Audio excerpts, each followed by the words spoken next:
हज़रत सैयदना सिद्दीक़ अकबर रदी अल्लाह ताला अन्हु एक बहुत बड़ी शख्सियत का नाम है।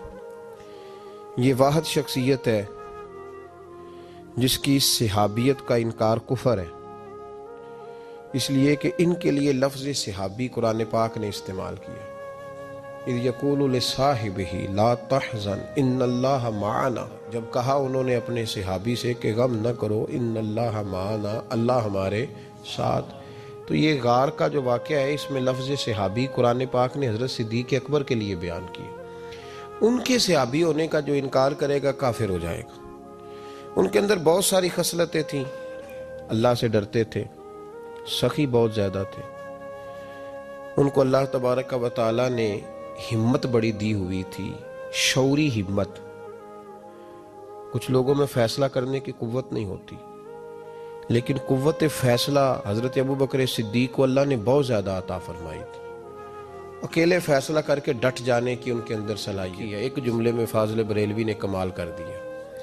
आला हज़रत फरमाने लगे, दुनिया में नबी पाक सल्लल्लाहु अलैहि वसल्लम से बड़ा पीर कामिल कोई नहीं, और जनाब अबू बकर सिद्दीक़ जैसा मुरीद भी कोई नहीं। ये जो तवानाई है, हमारे यहाँ लोग मानते हैं अपनी मर्जी की चीज़ें। जनाब सिद्दीक़ अकबर ने उस तरह माना है जिस तरह नबी पाक ने मानने का हुक्म दिया है। हुजूर ने फरमाया, जब तुझे किसी से मोहब्बत होती है तो वो तुझे बहरा भी कर देती है, गूंगा भी कर देती है, अंधा भी कर देती है। ना इंसान महबूब का नुक्स देख सकता है, ना सुन सकता है, और ना कभी उसकी ज़ुबान से वो जुमला अदा हो सकता है। जिसको मोहब्बत हो, जिसने बात सुन ली वो भी मोहब्बत में कच्चा है, जिसने बयान कर ली वो तो फेल है ना, बिल्कुल ही वो तो नाकाम हो गया। और जिसने देख ली, ओहो ऐसा नहीं करना चाहिए था, उसने भी अभी प्यार नहीं किया। ये वो अल्फाज हैं हदीस के जो खुद रसूल पाक ने बयान फरमाए। नबी पाक सल्लल्लाहु अलैहि वसल्लम ने फरमाया, मोहब्बत आदमी को अंधा भी कर देती है, बहरा भी कर देती है, गूंगा भी कर देती है। जब मोहब्बत होती है तो फिर इंसान को कोई ऐसी चीज़ नज़र, अबू जाल ने महबूब पाक अलैहिस्सलाम से कहा, माज़अल्लाह, मुझे तो आपकी तरह का शख्स कोई नज़र ही नहीं आता। यानी उसने कमज़ोर लफ्ज़ों में कहा। हज़रत सिद्दीक़ अकबर हुजूर के सामने खड़े हुए तो कहने लगे, महबूब तेरे जैसा हसीन नज़र कोई नहीं आता। अब उसके पास चूँकि बुग़्ज़ था तो अपने लफ्ज़ों में बात कर रहा था, उसकी जो दिल की बात थी वो अल्फाज बन के आ चुकी थी। हज़रत सिद्दीक़ अकबर के दिल में मोहब्बत थी तो वो अपने लफ्ज़ों में बात कर रहे, अपने जुमलों में उसका इजहार कर रहे। याद रखिएगा, उन्होंने उस तरह मोहब्बत की जिस तरह मोहब्बत करने का हक होता, यानी हर चीज़ ही, माल भी दे दिया, औलाद भी दे दी, सारे बच्चे नबी पाक की गुलामी पे लगा दिए, गुलाम भी सारे हुजूर के पीछे लगा दिए, बस नबी पाक की ड्यूटी करनी है। हज़ारों दिनार का नुकसान उठाया, लेकिन नबी पाक सल्लल्लाहु अलैहि वसल्लम की गुलामी पर हर चीज़ को तरजीह दी। बात तो हमने बड़ी दफ़ा सुनी है, पर कभी इसके हुस्न को भी मुलाहिज़ा फरमाइए ना, कभी ज़रा मुलाहिज़ा फरमाइए ना। लोग प्यार करते हैं, मोहब्बत का दावा करते हैं, लेकिन कहते हैं भाई रस्ते रस्ते की मोहब्बत है, यहाँ मुझे 5,000 का नुकसान हो रहा है, यहाँ नहीं मैं मोहब्बत कर सकता। ये नुकसान 5,000 का कौन बर्दाश्त करे? मोहब्बत ज़रूर है, पर अब इतना नुकसान कौन बर्दाश्त करे? जनाब सिद्दीक़ अकबर का कमाल देखिए कि माल का नहीं, जान का नुकसान बर्दाश्त करने को भी तैयार है। कुछ लोग ऐसे होते हैं, कहते हैं आगे खतरा है तो हमें नहीं जाना चाहिए। गारे सौर में जब नबी पाक सल्लल्लाहु अलैहि वसल्लम को लेके पहुंचे ना हज़रत सिद्दीक़ अकबर, 5,413 फुट ऊंची गार है। जब हुजूर ज़रा सा चले तो कदमों को तकलीफ हुई तो अर्ज़ करने लगे, हुजूर आप मेरे कंधों पे बैठ जाएं। पब्बा भार कदम नहीं लाउंदा ते सौर पहाड़ ते चढ़िया जांदा, ओ पिया जांदा दे यार नबी दा, ए असली दिलदार नबी दा। हुजूर को ले गए और जब गारे सौर पे पहुंचे तो कहने लगे, हुजूर मुझे अंदर खतरा लगता है, आप ठहरें, पहले मैं जाता हूँ, पहले मैं जाता हूँ। जनाब सिद्दीक़ अकबर तशरीफ़ ले गए और देखे ना, सालों पुरानी गार पड़ी थी, उसमें बड़ा कुछ था, लेकिन जनाब सिद्दीक़ अकबर ने पगड़ी फाड़ फाड़ के गार साफ की। फिर जहाँ सुराख थे ना, खतरा था कि कोई सांप बिच्छू ना निकल आए, वहाँ छोटे छोटे टुकड़े रख के गार को बंद किया। जब मुकम्मल तसल्ली कर ली तो कहा, हुजूर अब आप तशरीफ़ ले आइए। अब जब गार से निकले ना जाने के लिए, इस अंदाज को भी ज़रा देखें। लोग आज खुश्क दीन के बड़े कायल हैं, कहते हैं बस ठीक है, नमाज पढ़नी चाहिए, रोज़ा रखना चाहिए, इतनी लंबी बातें। आप मार्फत की बात करते हैं, आप मोहब्बत की बात करते हैं, आप वारफ्तगी की बात करते हैं, कुछ लोगों को तो लफ्ज़ इश्क ही बड़ा बुरा लगता है, वो उस जुमले तक जाना ही पसंद नहीं करते। वो खुदा के बंदो, ये भी तो अंदाज देखो ना सहाबा का, जब नबी करीम सैयद आलम सल्लल्लाहु अलैहि वसल्लम को लेके वो निकले ना गारे सौर से, तो हुजूर के साथ साथ चल रहे थे, तो कभी नबी पाक के आगे जाते थे, कभी हुजूर के पीछे, कभी दाएं कभी बाएं। तो महबूब को पता है, फिर भी पूछा अबू बकर ये क्या कर रहे हो? तो अर्ज करने लगे हुजूर मुझे शक है कि काफिर ताक में, मैं चाहता हूं अगर आगे से तीर आए तो वो भी मेरे सीने पे लग जाए। फिर मुझे ख्याल आता है हो सकता है पीछे से आ जाए, तो पीछे हटता हूं कि अगर पीछे से कोई नेजा आए तो वो भी मुझे ही लग जाए, कोई दाएं से आए तो वो भी मुझे ही लग जाए, कोई बाएं से आए तो मुझे लग जाए। तबीयत नहीं चाहती कि आपको जरा सी भी तकलीफ पहुंचे। ये जायका जब नबी पाक के लिए लोगों के दिलों में पैदा होता है तो फिर अल्लाह तबारक व तआला दीन की रोशनी रूह तक अता फरमा देता है। इमाम फखरुद्दीन राजी ने लिखा है, सैकड़ों साल पहले के मुफस्सर, अब तो लोग सारा कुछ खाते में डाल देते हैं ना कुछ मखसूस लोगों की। इमाम फखरुद्दीन राजी ने लिखा, देखे बात बड़ी सादी सी है, लेकिन हजरत अबू बकर सिद्दीक का भी अपना जायका है। हुजूर ने अंगूठी दी, कहा जाओ इस अंगूठी पे ना अल्लाह का नाम लिखवा लाओ। पहले ये बताइए कि छोटे छोटे काम इतने बड़े बड़े लोगों को भी बताए जाते हैं। यहाँ तो पानी पिलाने के लिए और बंदा होता है, जो थोड़ा सियाना होता है वो कहता है ये मेरी ड्यूटी तो नहीं ना, मैं तो साहब हूँ, मुझे तो खुद में आया हूँ मुझे पानी पिलाया जाए, आप ये क्या कह रहे हैं मैं पानी पिलाऊं? हजरत अबू बकर सिद्दीक रदी अल्लाह तआला अन्हु को नबी पाक काम बताते थे, अपने जाती छोटे काम जो कोई बच्चा भी करके आ सकता है, लेकिन ये भी मेरे महबूब की मोहब्बत है। फरमाया जो मेरी जात के ताल्लुक से काम होगा वो मेरा अबू बकर ही करके आएगा। जनाब सिद्दीक अकबर को अंगूठी दी, फरमाया जाओ इस पे अल्लाह का नाम लिखवा लाओ। इमाम फखरुद्दीन राजी ने लिखा है, जनाब सिद्दीक अकबर गए, कहते मैंने लिखने वाले से कहा कि अल्लाह का नाम लिख दो, फिर मेरी तबीयत ने गवारा न किया कि सिर्फ अल्लाह का लिखाऊं। मैंने कहा यार इस तरह करो साथ मेरे मुस्तफ़ा का भी लिख दो। हुजूर का हुक्म क्या है? तो हज़रत अबू बकर क्या कहते हैं?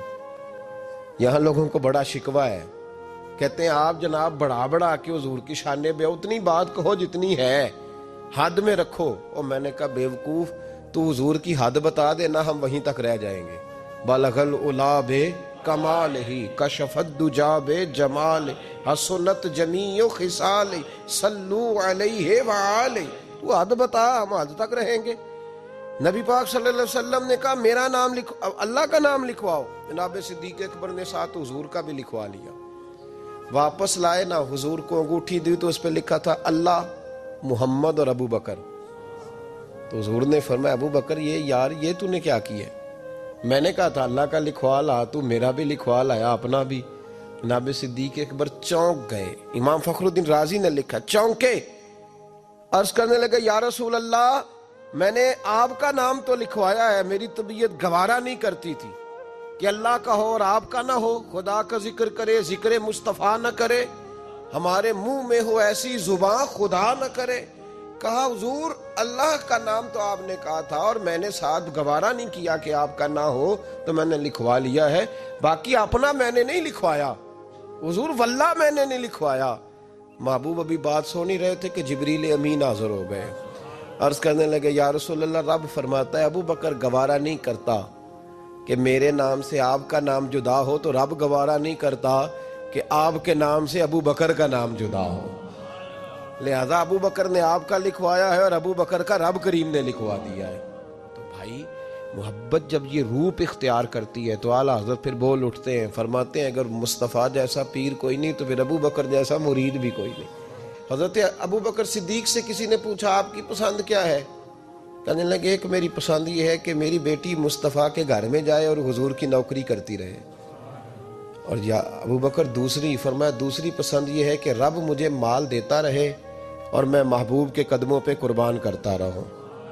तो तीसरी, फरमाया तीसरी पसंद ये है कि नज़रु इला वजह रसूलिल्लाह, हुजूर बैठे रहें और मैं हुजूर के चेहरे का दीदार करता रहूं, ये मेरी पसंद। उन्होंने अपनी जिंदगी ढाल ली थी नबी पाक की गुलामी, ढाल लिया था अपने आप। इसलिए मतमा नजर ही एक था, जाविया निगाह ही एक था, सोच एक की तरफ रहती थी, दाएं बाएं जाती नहीं।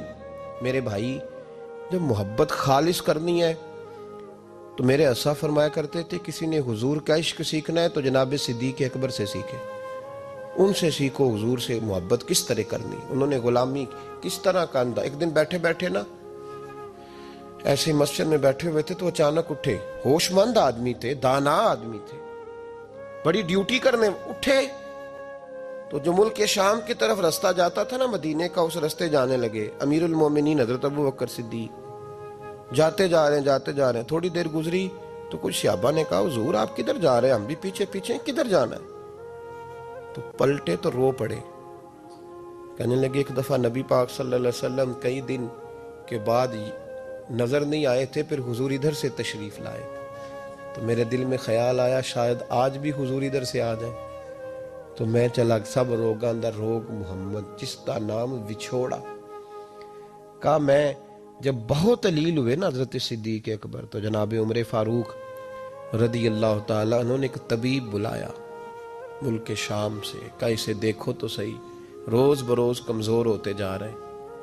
तो तबीब देख के कहने लगा, मर्ज तो कोई नहीं, लेकिन इनका दिल बेचैन है, इनकी रूह परेशान है, ये किसी से बिछड़े हुए लगते हैं। तो हजरत उमर कहने लगे, सिद्दीक क्या बात है यार, किससे बिछड़े हो? तो जनाब अबू बकर ने आंख खोल के देखा, फरमाया तुझे तो जैसे पता ही नहीं, तुम्हें तो जैसे खबर ही नहीं। तो हजरत उमर भी रो पड़े, भाई मोहब्बत की तो टूट के नबी पाक सल्लल्लाहु अलैहि वसल्लम के साथ उनकी वफाओं का रिश्ता रहा तो फिर हद दर्जे का रहा, हर चीज कुर्बान की। ये जो लोग सोच समझ के चलते हैं ना, वो बेचारे अपने जायके खो बैठते हैं सारे। हजरत सिद्दीक अकबर रदी अल्लाह ताला अन्हु की जिंदगी बताती है कि हुजूर की गुलामी करो तो खुल के करो, डट के करो। फिर जो बचा बचा के रखते हैं उनके पास कुछ भी नहीं रहता। खुद महबूब पाक सल्लल्लाहु अलैहि वसल्लम ने फरमाया हजरत अस्मा बिनते अबी बकर सिद्दीक से, फरमाया रब के रास्ते में जब दे तो गिन गिन के ना दिया कर, वरना वो भी तुझे गिन गिन के ही देगा। और कोई चीज़ बचा के ना रख, उसके रास्ते में बेहिसाब दे, वो भी तुझे बेहिसाब ही अता फरमाएगा। हम मोहब्बत में भी कंजूसी करते हैं, सोच समझ के थोड़ी सी। तो वो किस तरह की मोहब्बत है जिसमें बंदा सोच रहा है, गौर कर रहा है, इरादा कर रहा है, तैयारी कर रहा है, देख रहा है, परख रहा है, वो कैसे आगे बढ़ेगा? गुलामी तो गुलामी होती है, गुलामों की सोचें अपनी नहीं होती, सोचें भी गुलाम होती हैं। गुलाम जो होते हैं वो अपने महबूब की रज़ा की तरफ तवज्जो रखते हैं, दाएं बाएं लौट कर पलट कर उनका मिजाज नहीं होता। हज़रत अबू बकर सिद्दीक रदी अल्लाह ताला अन्हु ने महबूब पाक सैयद आलम सल्लल्लाहु अलैहि वसल्लम की गुलामी की, हर लिहाज से की, हर वक्त की, हर तरीके से की। उम्मत मुस्लिमा अगर गुलामी का तरीका सीखेगी तो जनाब सिद्दीक अकबर से सीखेगी। हज़रत सिद्दीक अकबर बतलाएंगे कि महबूब करीम सैयद आलम सल्लल्लाहु अलैहि वसल्लम की गुलामी किस तरह करनी है। जब रात थी ना बदर की, तो काफिरों का सबसे बड़ा निशाना यह था किसी तरह हुजूर को शहीद किया जाए। वो पूरा फोकस किए हुए थे कि नबी पाक सल्लल्लाहु अलैहि वसल्लम को शहीद करना, पूरी तवज्जो थी। तो सहाबा कहते हैं कि हमने इरादा किया कि हुजूर के लिए अलहदा से खैमा बनाया जाए, छप्पर बनाया जाए। हुजूर के लिए वो हमने छप्पर बना दिया, महबूब उसके अंदर क़याम करने लगे। अब ख्याल ये था कि यहाँ ड्यूटी कौन करेगा, ड्यूटी कौन करेगा, यहाँ कौन ठहरेगा, यहाँ ये बड़े खतरे वाली जगह है, यहाँ कौन ठहरेगा। फरमाते हैं जब गुफ्तगू होने लगी तो जनाब सिद्दीक एक बार फटाफट बोले, कहने लगे तुम्हें जरूरत क्या है इंतखाब करने की, मैं जो हूं, जब तक मैं मौजूद हूं किसी काफिर की जरूरत ही नहीं मुस्तफ़ा के खैमे की तरफ भी देख सके, ताकत ही नहीं। वो आगे बढ़ के उन जगहों का इंतखाब करते, उस तरफ उनकी तवज्जो रहती। मेरे महबूब पाक अलैहिस्सलातु सलाम उन पर एतमाद करते। 17 नमाजें नबी पाक ने जनाब सिद्दीक अकबर के पीछे अदा फरमाई, 17 नमाज। और जनाब अबू बकर का भी ये हाल था। आज तो बाहर खड़े होके सलाम पढ़ो तो कुछ लोग कहते हैं सलाम आप पढ़ लें, खड़े क्यों होते हैं? खड़े होने से दिक्कत होने लगी। मैंने कहा चलो बैठ के पढ़ लो भाई, अगर इतनी सी बात से ही आपको दुश्वारी है। हजरत सिद्दीक अकबर रदी अल्लाह ताला अन्हु नमाज पढ़ा रहे थे। महबूब पाक सैयद आलम सल्लल्लाहु अलैहि वसल्लम तशरीफ ले आए। हुजूर एक सुलह के लिए गए, फरमाया मुझे देर हो गई तो किसी को अबू बकर से कहना नमाज पढ़ा ले। तो कहते हैं हुजूर को देर हो गई, जनाब बिलाल ने इकामत कही तो हजरत सिद्दीक अकबर मुसल्ले पे खड़े हो गए। अभी 2 ही रखते पड़ी थी कि हुजूर तशरीफ ले आए। जिस जिस सफ से हुजूर गुजरते रहे सहाबा रास्ता छोड़ते रहे। दौरान नमाज ही महबूब पहली सफ के करीब आए तो जनाब सिद्दीक अकबर ने कदम पीछे हटाया। ऐन नमाज में, ऐन नमाज, हुजूर ने फरमाया अबू बकर मुकम्मल करो नमाज। फिर कदम हटाया, तीसरी दफा फिर कहा, फिर कदम उठाया। जनाब सिद्दीक अकबर पीछे हट गए। महबूब ने नमाज मुकम्मल कराई और फरमाया मैंने जब कहा था मुकम्मल कराओ तो क्यों नहीं कराई? तो क्या खूबसूरत अंदाज है। कहने लगे या रसूल अल्लाह, अब अबू काफा के बेटी की इतनी जरूरत तो नहीं ना कि मुस्तफ़ा का इमाम ही बन जाए, इतनी जरूरत तो नहीं ना। तो अजीज याद रखें।